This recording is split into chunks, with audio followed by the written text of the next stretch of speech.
Hello दोस्तों, good morning to everyone. Aarav Jharkhand GS classes में आपका स्वागत है। आज हम प्रारंभ करने जा रहे हैं झारखंड का नामकरण।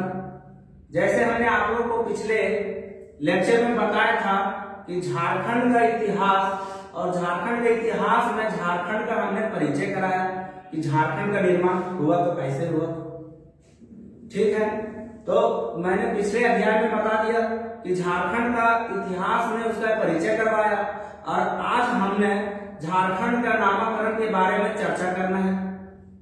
तो कहने का तात्पर्य है कि आज का जो झारखंड है, जिसे हम झारखंड के नाम से जानते हैं, उसे विभिन्न कालों में, प्राचीन कालों में विभिन्न नामों से जाना जाता था और उसे किन किन नामों से जाना जाता था उसका चर्चा करना है।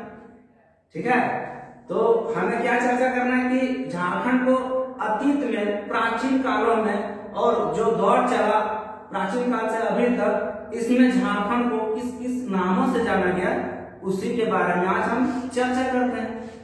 तो किसी का जो प्राचीन और अभी तक का जो ड्यूरेशन होता है उसमें उसे किस नामों से जाना जाता था, उसके लिए हमें दो चीज का होना काफी महत्वपूर्ण होता है। सबसे पहले हो गया एक साहित्यिक स्रोत, जिसमें क्या होता है कि साहित्य में जो साहित्य में किसी झारखंड के बारे में जो लिखा गया है उसका हम वहां उस स्रोत से उसका अध्ययन करेंगे। दूसरा हुआ पुरातात्विक स्रोत। पुरातात्विक स्रोत में जैसे हो गया अभिलेख, हो गया सिक्का, हो गया मूर्ति, हो गया, इन सारे चीजों में झारखंड को किन किन नामों से जाना गया था उसके बारे में हम अध्ययन करेंगे। तो चलते हैं, देर न किए हम स्टार्ट करने जा रहे हैं झारखंड का नामकरण। ठीक है, क्या स्टार्ट कर रहे हैं? झारखंड का नामकरण।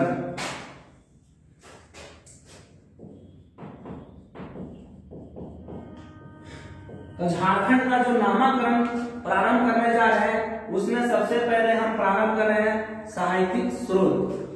क्या? साहित्यिक स्रोत।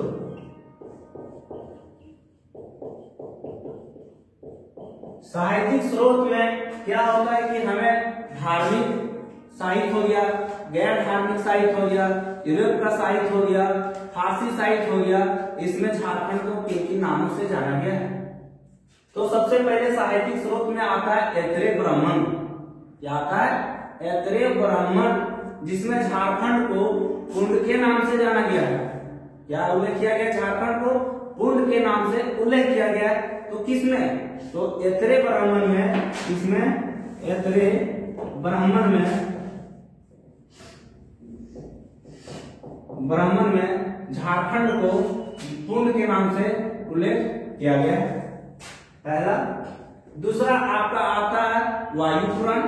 वायु पुराण में झारखंड को क्या बोला गया है? मुरंड के नाम से जाना गया है। मुरंड के नाम से जाना गया इसमें वायु पुराण में। तीसरा आपको आता है विष्णु पुराण। विष्णु पुराण में झारखंड को किस नाम से जाना गया?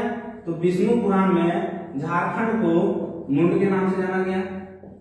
ठीक है, तो आप रखिएगा साहित्यिक स्रोत में आपका जो पहला साहित्यिक स्रोत से जो हमें प्राप्त हुआ, जिसका नाम होता है ऐतरेय ब्राह्मण। ऐतरेय ब्राह्मण में पुंड के नाम से जाना गया है। दूसरा हुआ आपका वायु पुराण, जिसमें मुरंड के नाम से जाना गया है। तीसरा हो गया विष्णु पुराण, जिसमें मुंड के नाम से जाना गया है। चौथा हो गया आपका भागवत पुराण। क्या हो गया? आप रखिएगा, चौथा क्या हुआ? भागवत पुराण। भागवत पुराण में झारखंड को किकट प्रदेश के नाम से जाना गया है। तो इन सारी चीजों को ध्यान में रखना है। जैसे देखिए ऐतरेय ब्राह्मण में पुंड, यहाँ मां नहीं बल्कि पा, ध्यान दीजिएगा, मां नहीं बल्कि पा, क्या हो गया? पुंड। दूसरा हो गया वायु पुराण। वायु पुराण में मुरंड के नाम से जाना गया है। तीसरा हो गया विष्णु पुराण, जिसमें मुंड के नाम से जाना गया है। चौथा हो गया भागवत पुराण, जिसमें किकट प्रदेश के नाम से जाना गया है। और आज रखिएगा, यहाँ पे ज्यादा कंफ्यूजन होता है मुरंड और मुंड। यहाँ पे ध्यान दीजिए कि वायु में 2 अक्षर हुआ और मुरंड में अगर नाम भी एक ले लेते तो कुल मिलाकर हुआ 6। कितना हुआ? इधर 2 और इसमें 4, तो कुल मिलाकर हुआ 6। और विष्णु में अगर इसको 3 लेते हैं, यहाँ भी 3, तो कुल मिलाकर 6, तो यहाँ पे कंफ्यूजन नहीं होना चाहिए। ठीक है, और फिर आगे चलते हैं। ये सब होने के बाद जो महाभारत है, क्या महाभारत, तो महाभारत में झारखंड को किस नाम से जाना जाता है उसके बारे में चर्चा करते हैं। तो महाभारत में जो झारखंड है उसे पुंडरीक देश के नाम से जाना जाता है। क्या पुंडरीक देश, इसमें महाभारत में, और उसे एक और नामों से जाना जाता है जिसका नाम रहता है पशुभूमि। क्या रहता है? पशुभूमि। तो देखिए महाभारत, महाभारत में झारखंड को, किसको? झारखंड को, तो ध्यान देना हम झारखंड का नामकरण का चर्चा कर रहे हैं। तो महाभारत में क्या हुआ? पुंडरीक देश, और इसी को एक और नाम से जाना जाता है जिसे बोला जाता है पशु भूमि। ठीक है, यहां तक होने के बाद झारखंड को क्या हो गया? इसके बाद झारखंड का जो पूर्व मध्यकालीन संस्कृत साहित्य, क्या पूर्व मध्यकालीन संस्कृत साहित्य में झारखंड को कलिंग देश के नाम से जाना जाता है। इसमें पूर्व मध्यकालीन संस्कृत साहित्य में झारखंड को कलिंग देश के नाम से जाना जाता है। तो यहाँ पे ध्यान देना कि पूर्व मध्यकालीन संस्कृत साहित्य में झारखंड को किस नाम से जाना जाता है? तो कलिंग के नाम से जाना जाता है। अब यहाँ पे क्वेश्चन दिमाग में उठता है, तो पूर्व मध्यकाल क्या होता है? पता होगा कि पूर्व मध्यकाल क्या होता है? तो हर्षवर्धन के मृत्यु के बाद और मध्यकाल के बीच का जो पीरियड हुआ, क्या हर्षवर्धन के मृत्यु के बाद और मध्यकाल के बीच का जो पीरियड हुआ, इसी पीरियड को हम कहते हैं पूर्व मध्यकाल। अब पूर्व मध्यकाल का संस्कृत साहित्य है, उसमें कलिंग देश के नाम से जाना गया। अब अगला देखते हैं आपका क्या हुआ? इस समुद्रगुप्त का प्रयाग प्रशस्ति अभिलेख। ठीक है, समुद्रगुप्त का प्रयाग प्रशस्ति अभिलेख जो है उसमें झारखंड को मुरुंड के नाम से जाना गया। क्या मुरुंड के नाम से? यहाँ पे ध्यान दीजिए, यहाँ पे ज्यादा कंफ्यूजन होता है, यहीं पे लिख देते हैं समुद्रगुप्त का प्रयाग प्रशस्ति अभिलेख। शस्त्री में क्या बोला गया? झारखंड को मुरुंड के नाम से जाना गया। मुरुंड, यहाँ पे ध्यान देना, मुरुंड, मुंड और मुरंड पर ध्यान देना। यहाँ गया मुरुंड, यहाँ गया मुरंड, इसमें कंफ्यूजन नहीं होना चाहिए। ठीक है, अब ये हो गया। इसके बाद क्या होता है कि झारखंड का जो आपका साहित्यिक स्रोत होता है उसके बारे में हमने जाना। एक है आपका क्या है? तोलमी अपने पुस्तक में झारखंड को मुंडम के नाम से चर्चा किया। झारखंड को तोलमी क्या बोला? मुंडम। ठीक है, ध्यान दीजिएगा, तोलमी क्या बोला? मुंडम। चलिए इसको नोट कीजिए।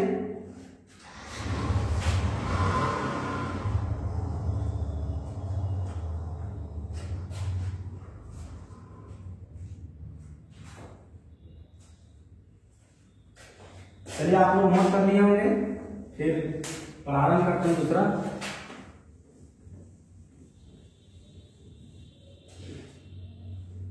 अब हो गया पूरा तात्विक स्रोत। क्या? पूरा तात्विक स्रोत।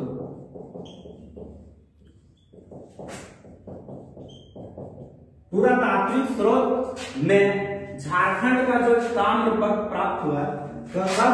13वीं सदी में। कब? 13वीं सदी में जो ताम्रपत्र है, ताम्रपत्र, इसमें झारखंड को झारखंड के नाम से ही जाना गया। यहाँ पे ध्यान देने वाली बात है कि जो पुरातात्विक स्रोत 13वीं सदी में हमें जो ताम्रपत्र जो प्राप्त हुआ उसमें झारखंड को झारखंड के ही नाम से जाना जाता है। इसलिए यहाँ पे क्वेश्चन पूछेगा कि झारखंड को झारखंड के नाम से किसमें जाना जाता है? तो 13वीं शताब्दी के ताम्रपत्र में झारखंड को झारखंड के नाम से जाना जाता है।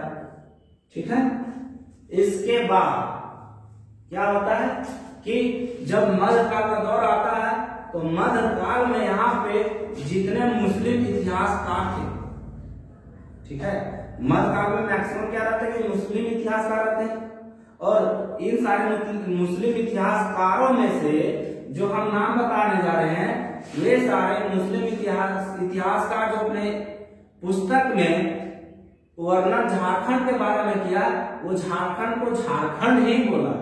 क्या बोला? झारखंड ही बोला। तो वो क्या क्या है उसके बारे में भी चर्चा करते हैं। तो सबसे पहले ध्यान दीजिएगा, पहला है तारीख ए फिरोज शाही। क्या नाम है? तारीख ए फिरोज शाही। दूसरा नाम है तारीख ए बंगला। क्या नाम है? तारीख ए बंगला। पहला तारीख ए फिरोज शाही और दूसरा फिरोज शाही में बदल के क्या करते हैं? बंगला। तीसरा हुआ सियार उल मुदखरीन। ठीक है, सियार उल मुदखरीन। ठीक है, तो जो 3 पुस्तक हमें प्राप्त है इसमें झारखंड को झारखंड के नाम से ही जाना गया। अब क्वेश्चन पूछेगा कि इसका राइटर कौन था, तो उसके बारे में चर्चा करते हैं। तो सबसे पहले तारीख ए फिरोज शाही का था, उसका नाम था शम्स ए सिराज अफीफ। क्या नाम है? शम्स ए सिराज अफीफ। सिराज याद रखना है क्योंकि भारत का एक अच्छा क्रिकेटर खिलाड़ी है, उसी से याद हो जाएगा। दूसरा तारीख ए बंगला, उसको लिखा है सलीमुल्लाह। क्या नाम हुआ? सलीमुल्लाह। तीसरा आपका आया सियार उल मुदखरीन। तो क्या हुआ? सियार उल मुदखरीन, जिसको लिखा है गुलाम हुसैन खान। कौन लिखा है? गुलाम हुसैन खान। अब इसके बारे में हम क्या करते हैं? लिख देते हैं।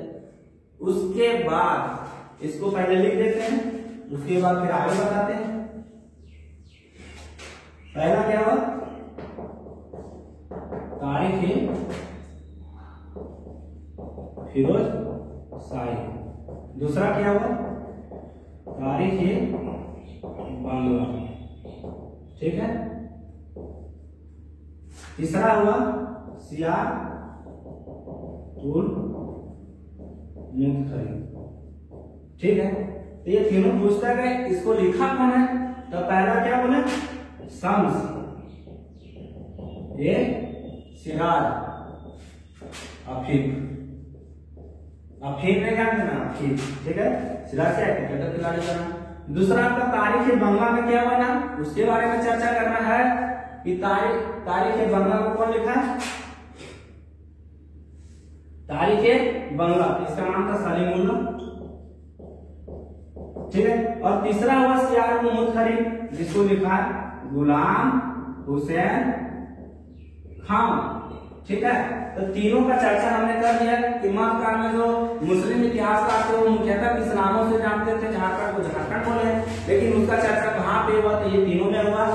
उसके बाद हम लोग हिंदी में जब जाते हैं तो हिंदी का जब क्या हुआ, साहित्य को जब अध्ययन करते हैं तो उसमें क्या होता है? दौर चलता है, जैसे श्रृंगारवादी हो गया, छायावादी हो गया, प्राकृतिकवादी हो गया, प्रयोगवादी हो गया, भक्तिकालीन हो गया।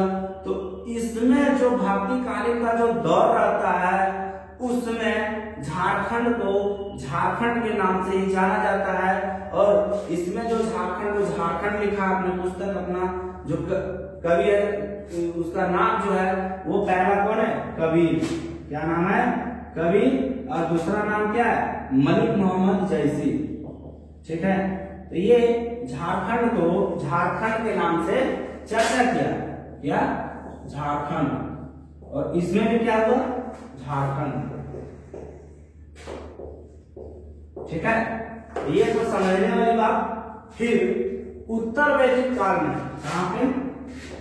उत्तर वैदिक काल में झारखंड को वत्स प्रदेश के नाम से जाना गया। कौन सा प्रदेश के नाम से जाना गया? वत्स प्रदेश के नाम से जाना गया है। ठीक है, यहां तक समझ में आ रहा है ना? ध्यान दीजिएगा, ध्यान देना है कि क्या नाम क्या? वो उत्तर वैदिक काल में वत्स प्रदेश के नाम से जाना गया है। फिर आगे चलते हैं, जो अकबरनामा, अकबरनामा, उसमें झारखंड को झारखंड के नाम से जाना जाता है। झारखंड को अकबरनामा झारखंड के नाम से जाना जाता है। और आइने अकबरी में पोखरा के नाम से जाना जाता है। ठीक है, और इतना होने के बाद ठीक है। एक चीज ध्यान देने वाली बात है कि जो झारखंड है, झारखंड जो आज का झारखंड है वो मुख्यतः आपका छोटा नागपुर का पठार एवं संथाल परगना के वन क्षेत्र है उसी का भाग है। छोटा नागपुर का पठार एवं जो संथाल परगना का वन क्षेत्र है वो आज का झारखंड है, ठीक है। अब यहाँ पे क्या चर्चा की कि छोटा नागपुर का पठार संथाल परगना है वही झारखंड का भाग है। आज का जो छोटा नागपुर है, कहने का तात्पर्य जो छोटा नागपुर है वो उसका जो 80% झारखंड का 80% छोटा नागपुर का पठार है।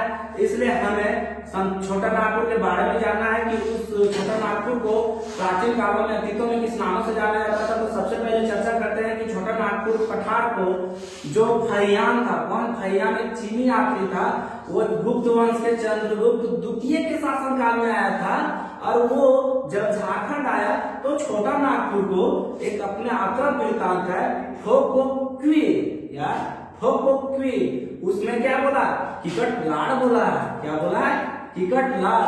और दूसरा जो चीनी यात्री आया था उसका नाम है ह्वेनसांग। क्या नाम है, ह्वेनसांग। वो अपना यात्रा वृत्तांत सीयूकी, क्या नाम है, सीयूकी, उसमें क्या बोला, किलो नासु फुलाना। क्या नाम है, किलो नासु फुलाना। वो छोटा नागपुर को इंडिकेट किया है और इसका जो अर्थ होता है उसको बोला कर्ण सुवर्ण। क्या नाम हुआ, कर्ण सुवर्ण।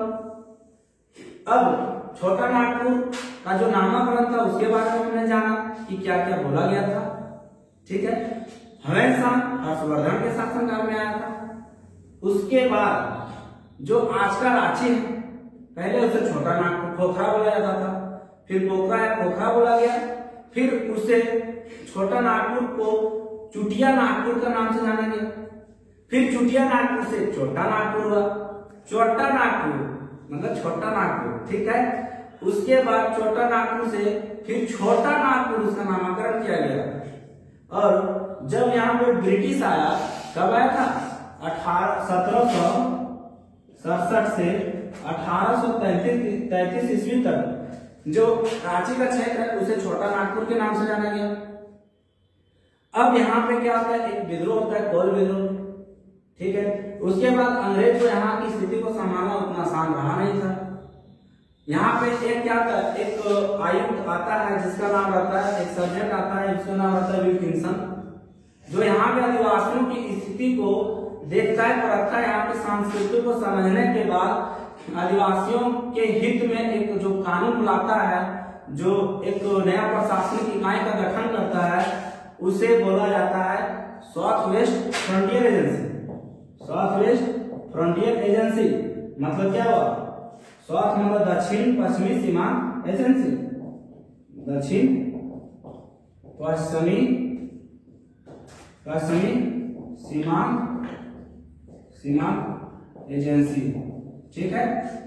तो अब यहाँ पे क्या होता है, नामकरण समझ में आया ना, चुटिया नागपुर, छोटा नागपुर, फिर छोटा नागपुर, फिर 1767 से 1835 ईस्वी तक क्या होता है कि अंग्रेज इसे छोटा नागपुर बोलते हैं। फिर यहाँ जो अंग्रेज अधिकारी रहता है जिसका नाम रहता है विल्किंसनगंज। क्या नाम रहता है, विल्किंसनगंज, जो क्या करता है, यहाँ के आदिवासियों के अनुसार एक नियम लाता है, ठीक है। क्योंकि यहाँ पे उस समय कोल विद्रोह रहता है, हर क्षेत्र में क्या रहता है, अशांति का माहौल रहता है, और उसी को दबाने और यहाँ पे शांति व्यवस्था स्थापित करने के लिए एक एजेंसी की स्थापना होती है जिसका नाम साउथ वेस्ट फ्रंटियर एजेंसी होता है, ठीक है।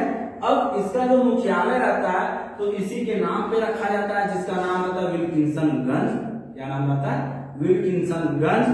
और इसी को विल्किंसनगंज को जब आदिवासी लोग उसका प्रोनाउंसिएशन, उसका उच्चारण सही से नहीं कर पाते थे तो उसे किशुनपुर या क्या बोला गया, विशुनपुर, कहीं विशुनपुर रहता है और किशुनपुर भी रहता है।